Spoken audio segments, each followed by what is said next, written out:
মাননীয় প্রধানমন্ত্রী, আসসালামু আলাইকুম। এখানে বিডিআরে বিদ্রোহ হয়েছে। আমি আছি দরবার হলে, আমার অফিসারদের সহ আমাদেরকে ঘেরাও করে গুলি করছে ওরা। আমাদের অস্ত্র নাই, এই জন্য আমরা জবাব দিতে পারছি না। অলরেডি র্যাব মুভ করছে, সেনাবাহিনীও মুভ করবে। আপনি যত দ্রুত পাঠাবেন তত তাড়াতাড়ি পরিস্থিতি আমরা সামাল দিতে পারবো। যাচ্ছে, আমি দেখি হেলিকপ্টার পাঠাচ্ছে।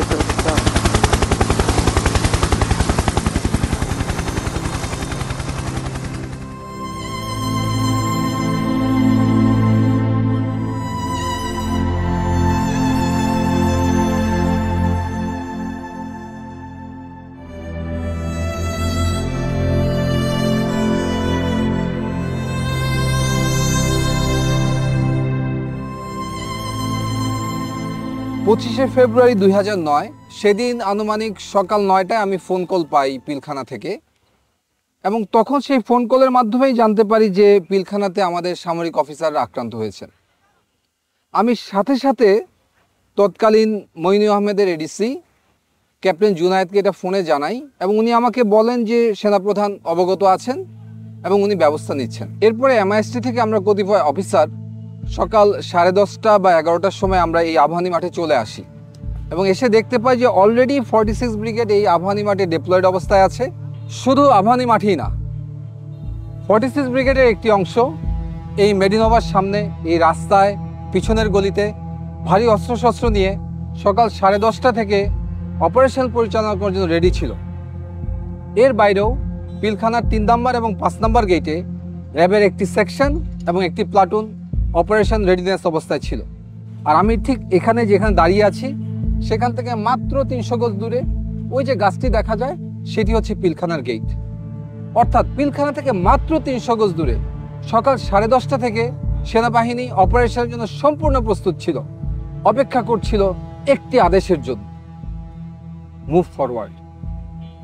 সে আদেশটি আর আসেনি।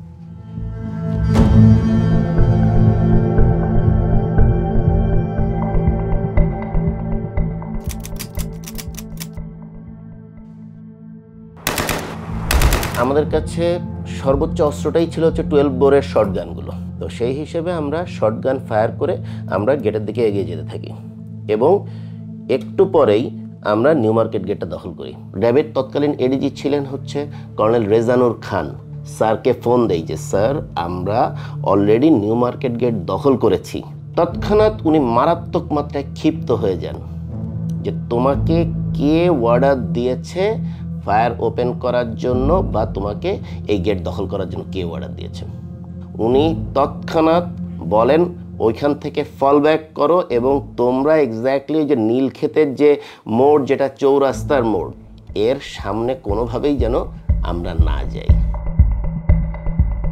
এর ভিতরে আমি ফোন পেলাম এডিজি কর্নেল রেজানুর খানের কাছে। উনি আমাদেরকে বললো যে তোমরা ভিতরে প্রবেশ করবে না এবং গুলি আপাতত করবে না, আমরা জানাবো কি করতে হবে। মাননীয় প্রধানমন্ত্রী আলোচনা করতে বলেছেন, এবং তাদের সাথে আলোচনার মাধ্যমেই সমস্ত কিছু সলিউশন হয়ে যাবে।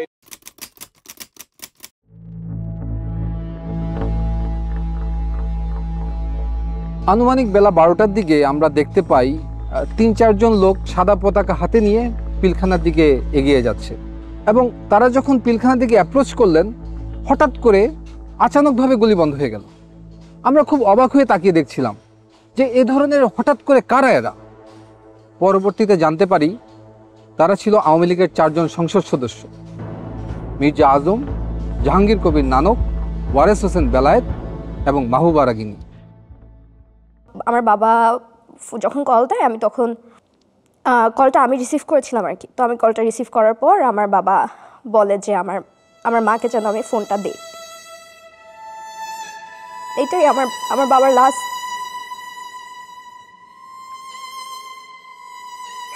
এরপরে কোনোদিন আমি আমার বাবার ভয়েস শুনি নাই।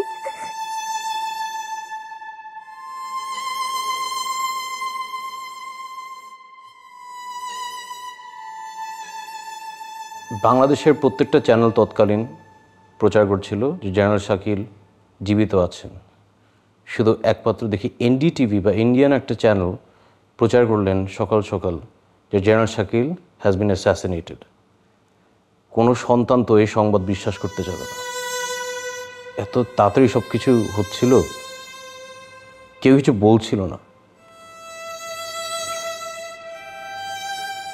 আঙ্কেল আন্টিরা ছিল, বলতাম যে আমি বাসায় যাব, ওটার কোনো উত্তর ছিল না। হলে আব্বু আমার সাথে কথা বলবো, কেউ উত্তর দিচ্ছিল না আমাদের।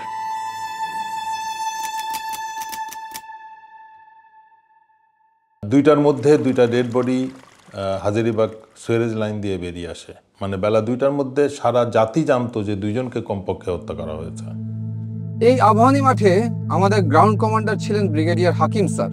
ব্রিগেডিয়ার হাকিম স্যারকে আমরা বারবার প্রশ্ন করি, কখন আমরা ভিতরে যাব, কখন আমাদের ভাইদেরকে উদ্ধার করব, তাদের পরিবারদেরকে উদ্ধার করব।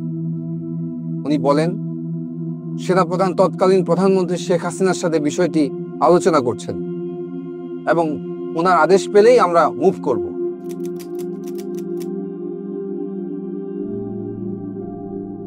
সেই পরিস্থিতিতে আমরা দেখলাম 3টার সময় প্রধানমন্ত্রীর সাথে কিলার 14 জন কিলার মিটিং করে এবং যমুনাতে তারা যায়। যে বিষয়টা আমাদেরকে অবাক করে, কোনো ইন্টেলিজেন্স এজেন্সি বা সরকারি সংস্থা, প্রাইম মিনিস্টারের অফিসিয়াল রেসিডেন্স, SSF, কেউই আমাদেরকে ওই 14 জনের নাম বা ছবি দেয় না। হঠাৎ করে দেখলাম যে একটা টিম সাহারা খাতুনের নেতৃত্বে আইজিপি এবং আরও 2-1জনকে সাথে করে ভেতরে প্রবেশ করলো 25 তারিখে রাত্রেই। পরে সাহারা খাতুন যখন আসে আমরা ওনার গলার আওয়াজ পাই এবং আমরা মনে করি যে মেবি ফাইনালি উনি আসাতে হয়তো কোনো একটা মিটিগেশন হবে বা কোনো কিছু হবে। কিন্তু দেখলাম যে 10 মিনিট সাহারা খাতুন মানে কি বক্তৃতা দিলেন টিভি ক্যামেরার সামনে দিয়ে, উনি চলে গেলেন। আমরা লক্ষ্য করলাম যে উনি যখন বের হয়ে আসছে যে শুধুমাত্র ক্যাপ্টেন মাজারের ওয়াইফকে নিয়েছে। ক্যাপ্টেন মাজারের ওয়াইফ ছিল আইজিপি নূর মোহাম্মদের মেয়ে, যেহেতু আইজিপি নিজেই ছিলেন ভিতরে। বাকি যে কয়টা ফ্যামিলি উনি এনেছিলেন এরা সবাই ছিল ওই বিদ্রোহীদের ফ্যামিলি, যারা এই ডিএডি বিদ্রোহ করেছে। অন্যান্য সকলের সাথে তাদের পরিবারকে উনি বের করে নিয়ে আসলেন। এভাবে কিন্তু আপনার 25 তারিখ শেষ হয়ে গেল, আমরা কিছু করতে পারলাম না। আমরা সব দাঁড়িয়ে দাঁড়িয়ে একটা, আমি বলবো আমরা তামাশা দেখছিলাম।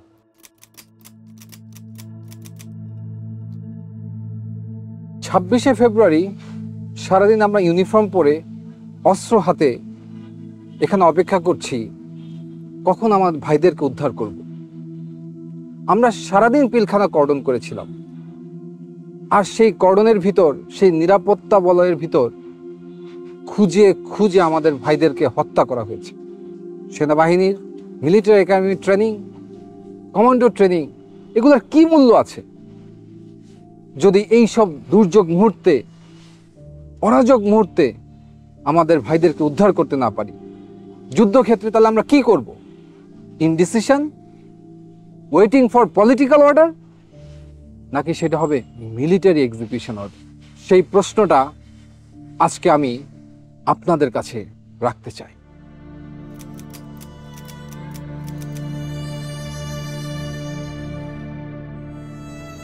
সাতাশ তারিখ আমরা যখন পিলখানায় ঢুকি, সে এক অন্য পিলখানা, চারিদিকে ধ্বংসযজ্ঞ, গুলির ছাপ, রক্তের ছাপ।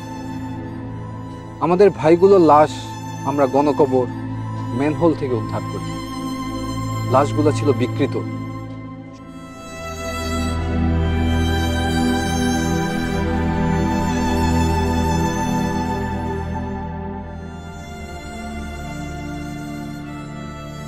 সমস্ত বাড়িঘর ছিল জ্বালানো, পোড়ানো, লুটতরাজের চিহ্ন। কিন্তু একটি বাড়ি ছিল একদম অক্ষত। সেটি ছিল 44 রাইফেল ব্যাটালিয়নের অধিনায়ক লেফটেন্যান্ট কর্নেল শামসের বাসা। এই শামসকেই শেখ হাসিনা নিয়ম বহির্ভূতভাবে এসএসএফে তাকে পদোন্নতি দিয়ে কর্নেল পদে নিয়োগ দেওয়া হয়। পরবর্তী তদন্তে দেখা যায় লেফটেন্যান্ট কর্নেল শামস 25 এবং 26 তারিখ দুবার পিলখানা থেকে বের হয়ে যমুনা গিয়েছিল এবং যমুনা থেকে আবার পিলখানাতে এসেছিল। এবং তার একাধিক কল রেকর্ড পাওয়া যায় যেখানে যমুনায় সে কোনো একজন ব্যক্তির সাথে বিদ্রোহ চলাকালীন সময়ে কথা বলেছিল।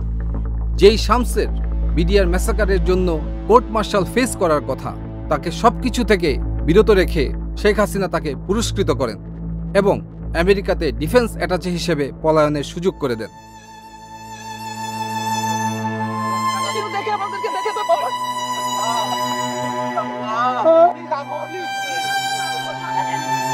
ঠিক আছে আসো তুমি এখানে বসো।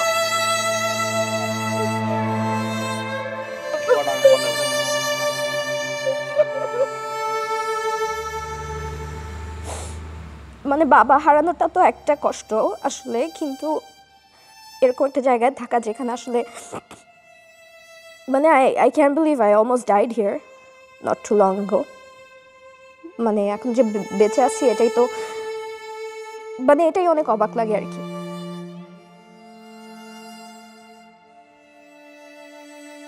আমার বাবার মাথায় গুলি লেগেছিল এবং এই জায়গাটা থ্যাতলানো ছিল এবং খুব সম্ভবত গুলিটা গাল দিয়ে বের হয়ে গেছে। আমি চাইবো না যেন কিনা আমার সবচেয়ে খারাপ শত্রু কখনো তার বাবাকে এইভাবে দেখুক, কখনো না। মাঝে মাঝে নিজেকে বলতাম আল্লাহ এটা একটা দুঃস্বপ্ন, কেন জানি দরজা খুললে মনে হয় বাবা আম্মু চলে আসবে। এই দুঃস্বপ্ন থেকে আর উঠতে পারলাম না। সেদিন সার্চ অ্যান্ড রেস্কিউ টিমে যারা ভিতরে ঢুকেছিল তাদের ভিতরে একজন ছিল ক্যাপ্টেন শাহনাজ। এসএমজিটি সিলিংটা নরমাল সিলিং এর মতো না, একটু টেল ইউ দ্যাট এই সিলিং বাইনোকুলারটা আমরা আরবি তো ব্যবহার করি না, আমার জানার মতে বিদেরও ব্যবহার করে না। তো ওইটাই আমার কাছে ফার্স্ট ইয়ে লাগছে যে এটা বাধা কেন এরকম, আর এই সিলিংটার মধ্যে টাইগার লেখা, কিন্তু ওইটা একটা ordinance issue item, but not from our military. এই কোয়েশ্চেনগুলো তো আসলে মানে এটার পরিষ্কার উত্তর পাওয়া দরকার। পিলখানার এই হত্যাকাণ্ডের ঘটনাটির পর যখন 27 তারিখে আমরা ভিতরে ঢুকি এবং পরবর্তীতে তার অবস্থা দেখতে পাই, এটা পরিষ্কার হয়ে যায় যে এটা একটা সুপরিকল্পিত হত্যাকাণ্ড। এবং তখন সমগ্র সেনাবাহিনী কিন্তু ক্ষোভে ফুঁসে ওঠে এবং সেই ক্ষোভ দমনের জন্য শেখ হাসিনা একটি দরবার ডাকে মার্চের 1 তারিখে সেনাকুঞ্জে। এই ঘটনায় সমস্ত সামরিক অফিসাররা এখানে উপস্থিত যারা ছিল তারা ক্ষোভে বিক্ষুব্ধ হয়ে ওঠে। মাননীয় প্রধানমন্ত্রী আপনার সাথে যখন কথা হচ্ছিল মহাপরিচালকের, যদি তখন আপনি সেনাবাহিনী পাঠাতেন, ল্যাব পাঠাতেন, আবার আপনার মন্ত্রীরা তারা দরবারভাবে ঢুকেছে আধা ঘন্টা পরে এবং তারা কিলিং শুরু করেছে 11:30 থেকে 11টার পরে। তার আগে কাউকে মানে নাই, কিন্তু যদি র্যাব সেনাবাহিনী এই এজেন্টকে এইটুকু যদি 1 ঘন্টার মধ্যে ঢুকতে না পারে, সেই সেনাবাহিনী আমাদের দরকার নাই, দরকার নেই আমাদের। আমরা অসহায়ের মতো ওখানে বসে আছি, সবাইকে বলা হচ্ছে, সবাই আমাকে বলছে আসছে আসছে, কেউ আসলো না। তখন যদি ইচ্ছে আমার সেনাবাহিনী কোথাও আমাদের একটা ট্রেন পাঠাতো, অথবা একটা যদি আমাদের কমান্ডো বাহিনী একটা ল্যাটনও যদি যেত, ওরা পিপিলিকের মতো পাঠিয়ে যেত, কিন্তু কেউ গেল না। অসহায়ের মতো আমার অফিসারগুলো সব মেরে ফেললো, সব মেরে ফেললো।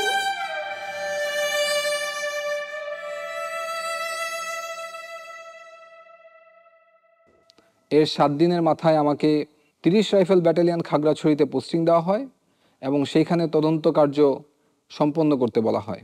আমি যখন তদন্ত শুরু করি এবং তখন দেখতে পাই যে ভারতের বিএসএফ এর বর্ডার পোস্ট থেকে বাংলাদেশের সমস্ত বিওপিগুলোতে উস্কানিমূলক মেসেজ দেওয়া হয়েছে এবং সেই মেসেজের সারমর্ম ছিল যে বাংলাদেশের বিডিআর সৈনিকরা যেন বিদ্রোহ করে, তাদেরকে সেনাবাহিনী হত্যা করতে আসছে এবং তারা যেন অস্ত্র ধরে। এবং দুঃখজনক হলো সত্য যে আমাদের বিডিআরের সৈনিকরা সেই ট্র্যাপে পড়েছিল এবং 26 এবং 27 তারিখে ভারতীয় উস্কানিতে তারা সমস্ত বিওপিগুলোতে বিদ্রোহ করে। তদন্ত শুরু হওয়ার সাথে সাথে আমরা বুঝতে পারি যে এটা কোনো বিদ্রোহ না, এটার সাথে রাজনৈতিক সম্পৃক্ততা আছে, এমনকি সরকার প্রধানও এটার সাথে জড়িত হওয়ার অনেক সিমটম আমরা দেখতে পাচ্ছিলাম। আমার এই অনুসন্ধান রিপোর্ট যখন আমি আমার সেক্টর হেডকোয়ার্টার এবং ঊর্ধ্বতন কর্মকর্তাদেরকে প্রেরণ করি, তার 7 দিনের মাথায় আমার পোস্টিং হয়ে যায়। আমাকে ঢাকায় পিলখানা সদর দপ্তরে তদন্ত কার্যক্রমের সমন্বয় কর্মকর্তা হিসেবে নিয়োগ দেওয়া হয় এবং আমাকে ঢাকায় অনতিবিলম্বে চলে আসতে বলা হয়। সে সময় বাংলাদেশের বেশ কয়েকটি সংস্থা তদন্ত করছিল, তার ভিতরে জাতীয় তদন্তকারী সংস্থা হিসেবে একটি সমন্বিত টিম গঠিত ছিল, সেনাবাহিনীর একটি তদন্ত সংস্থা ছিল, এছাড়াও পুলিশ কর্তৃক ডিবির মনিরুল ইসলাম এবং আবুল কাহার আকন্দ, ওনাদের দুজনের নেতৃত্বে একটি তদন্ত কার্যক্রম সংগঠিত হচ্ছিল। এর বাইরেও পিলখানা হেডকোয়ার্টারে রাইফেল সিকিউরিটি ইউনিট যেটাকে বলে, সেখানে পিলখানার আভ্যন্তরীণ একটি তদন্ত কার্যক্রম চলমান ছিল। তার নেতৃত্ব দিচ্ছিলেন তৎকালীন রাইফেল সিকিউরিটি ইউনিটের সিও লেফটেন্যান্ট কর্নেল আজিজ। এবং আমি খুব অবাক হয়ে লক্ষ্য করি যে র্যাব কর্তৃক সবচেয়ে বেশি তথ্য উপাত্ত সংগ্রহ করা হয়েছিল, কিন্তু কোনো এক অজানা কারণে র্যাবকে সেই তদন্ত থেকে সরিয়ে দেওয়া হয়। এই র্যাবের টিম যারা ছিল, টাস্কফোর্স ইন্টেলিজেন্স টিম যেটা ছিল, ওদের তরফ থেকে কিছু তথ্য আসে এবং ওইগুলো নিয়ে আমরা কাজ শুরু করি। তখন মোটামুটি স্পষ্ট হয়ে যায় যে এটা কোনো বিদ্রোহ না, এটা রীতিমতো পরিকল্পিত হত্যাকাণ্ড। এই হত্যাকাণ্ডের ষড়যন্ত্র 2007 সাল থেকে শুরু হয়েছে। এটা শুধু একদিনের ঘটনা নয়। 2007 সালে সর্বপ্রথম ব্যারিস্টার ফজলুল তাপসের কাছে বিডিআরের একদল সৈনিক যায় এবং সেখান থেকে এর ষড়যন্ত্র শুরু। পরবর্তীতে বিভিন্ন পর্যায়ে ব্যারিস্টার শেখ ফজলুল তাপস, জাহাঙ্গীর কবির নানক, মির্জা আজম, শেখ সেলিম, লেদার লিটন, আওয়ামী লীগ নেতা তোরাব আলী, তারা বিভিন্ন সময় বিডিআর সৈনিকদের সাথে মিটিং করে এবং এই কিভাবে এটা এক্সিকিউশন করা হবে সেই ব্যাপারে তারা পরিকল্পনা করে। শেখ ফজলুল তাপস 2007-08 সালে প্রতি জুম্মার নামাজ উনি বিডিআর মসজিদে পড়তেন এবং নামাজ পরবর্তী সময়ে উনি বিডিআর সৈনিকদের সাথে ঘণ্টাখানেক মিটিং করতেন এবং এই পরিকল্পনার নেতৃত্ব দিতেন সাবেক বিডিআর সদস্য তোরাব আলী এবং তার ছেলে লেদার লিটন। দুজন রাজসাক্ষী ছিলেন, বিডিআর মসজিদের পেশ ইমাম, এছাড়াও বিডিআর একজন সৈনিক। পেশ ইমাম সাহেব উনি সুস্পষ্টভাবে ব্যারিস্টার তাপসের কথা উল্লেখ করেছিলেন এবং আরও কিছু রাজনৈতিক ব্যক্তিবর্গের কথা উল্লেখ করেছিলেন যারা বিভিন্ন সময় বিডিআর মসজিদের ভিতরে মিটিং করতে উনি দেখেছেন। কিছু কিছু কথা তিনি ওভারহিয়ারও করেছেন। পেশ ইমাম সাহেবকে আবুল কাহার আকন ডেকে নিয়ে যায় জিজ্ঞাসাবাদের জন্য এবং পরবর্তীতে উনি জীবিত আর ফিরে আসেননি। আমার আব্বুকে এটা বলা হয় যে আপনার ভারপ্রাপ্ত থেকে আপনাকে পার্মানেন্ট পেশ ইমাম করা হবে। শুধু এই যে স্টেটমেন্টটা লিখিত যেটা সরকার থেকে দেওয়া হয়েছে সেই স্টেটমেন্টটা দিতে বলা হয়েছে। আর আব্বু যে স্টেটমেন্টগুলোতে বলছে মিটিংয়ের কথা, দরবার হলে কাদেরকে চিনছে তাদের কথা, সেগুলো সবগুলো নিয়েই সমস্যা করা হয়েছে, যে চেঞ্জ করতে বলা হয়েছে। 11ই মার্চ আব্বু মারা যায়। আব্বুর পোস্টমর্টেম হয় ঢাকা মেডিকেল কলেজ হসপিটালে। পোস্টমর্টেম হয়, জানাজা হয়, কিন্তু এই পোস্টমর্টেম রিপোর্ট আজও আমরা পাই নাই।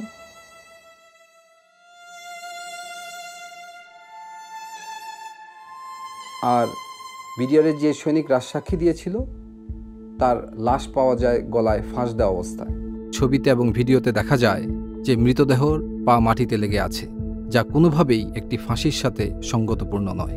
সবচেয়ে দুঃখজনক বিষয় হচ্ছে এই সাক্ষীরা সরকারি হেফাজতে ছিলেন। সরকারি হেফাজতে থাকা অবস্থায় এ ধরনের একটি রহস্যময় হত্যাকাণ্ড কিভাবে সংঘটিত হলো সেটিরও কোনো তদন্ত সে সময় করতে দেওয়া হয়নি, যাতে জাতির সামনে আসল সত্য কখনোই উন্মোচিত না হয়। যে 2008 সালের শেষের দিকে বাংলাদেশের সমস্ত ডিএডি এবং 2009 সালের প্রথম দিকে সমস্ত ডিএডি এই ষড়যন্ত্রে সামিল হয়েছিল এবং তারা শেখ ফজলুল তাপস, জাহাঙ্গীর কবির নানকের সাথে 22শে ফেব্রুয়ারি দেখা করেন। এর পূর্বে বিডিআরের একটি গ্রুপ আওয়ামী লীগের শেখ সেলিমের বাসায় দেখা করে, যার নেতৃত্ব দেন ডিএডি হাবিব। কীভাবে লাশ সরানো হবে সে ব্যাপারেও তারা বিস্তারিত আলাপ আলোচনা করেছেন। আর এই সমস্ত কিছু রিপোর্টে আমি সংশ্লিষ্ট করে যখন তৎকালীন প্রধানমন্ত্রী শেখ হাসিনার কাছে উপস্থাপন করা হয়, উনি খুব ক্ষুব্ধ হন এবং ফাইলটি উনি ছুঁড়ে ফেলে দেন। জেনারেল মইনুলকে বলেন, হোয়াট ওয়াজ দ্য অর্ডার? এই ঘটনার পর সভাপতি জেনারেল মইনুল খুব ক্ষুব্ধ হন।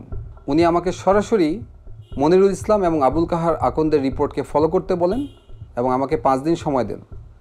আমি 5 দিন পরে সেই একই রিপোর্ট তাকে আমি প্রদান করি। উনি আমাকে দিকে তাকিয়ে জিজ্ঞেস করেন, হোয়াই?